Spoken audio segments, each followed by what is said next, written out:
Salut Gilles, je vous rappelle que Gilles Dobinet est médecin de la Fédération française de tennis et des équipes féminines.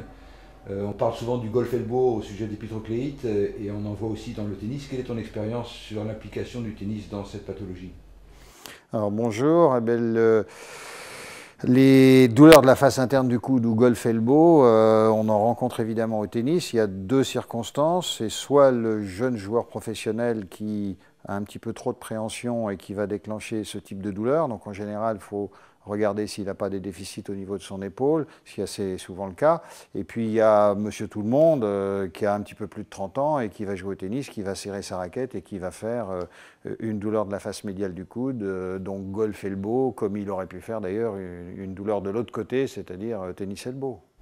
Dans ton expérience, le ratio entre l'atteinte épicondylienne ou épicondylite latérale et épicocléenne ou épicondylite médiane, quel est le... Bon, c'est à peu près 1 sur 10, et encore, ou 1 sur 20. Hein. C'est beaucoup plus rare que l'épicondylite. Tu es un grand novateur dans le coude au niveau de l'arthroscopie et de l'exploration de ces différentes lésions. Quelles sont tes indications, en tout cas, dans le cadre soit des épitrocléites, soit des lésions intra-articulaires? En ce qui concerne les lésions tendineuses, il n'y a pas trop d'indications d'arthroscopie en première intention, évidemment.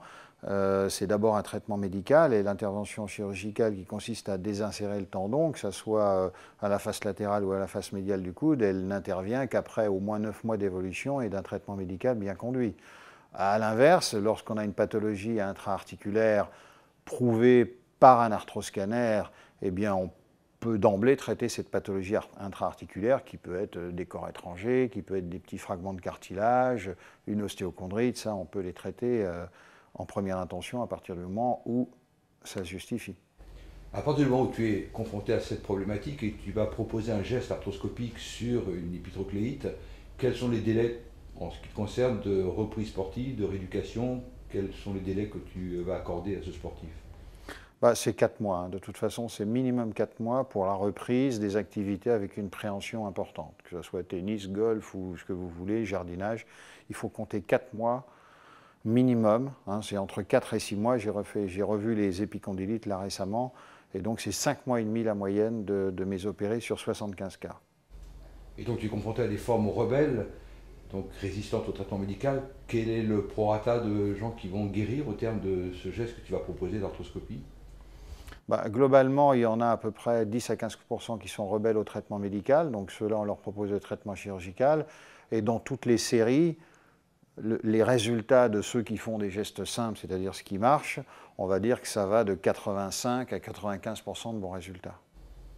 Tu as une double casquette, on va changer de registre, on va parler un peu du golf. Dans ton expérience golfique, est-ce que tu rencontres beaucoup de ces pathologies épicondiliennes dites golf elbow ou tu rencontres plus volontiers des pathologies épicondyliennes latérales? À peu près pareil qu'au tennis, c'est-à-dire que ça doit être 1 sur 10 ou 1 sur 20.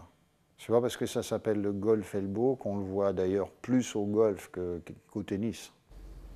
Donc tu retrouves plus d'épicondylite dans la pratique du golf que d'épicocléite? Oui, oui, bien sûr. D'accord. Écoute, je te remercie de ton expérience magnifique sur l'arthroscopie. Continue à porter nos filles, en tout cas à les remonter un peu pour arriver au plus haut niveau au tennis. Merci Gilles. Merci. Au revoir.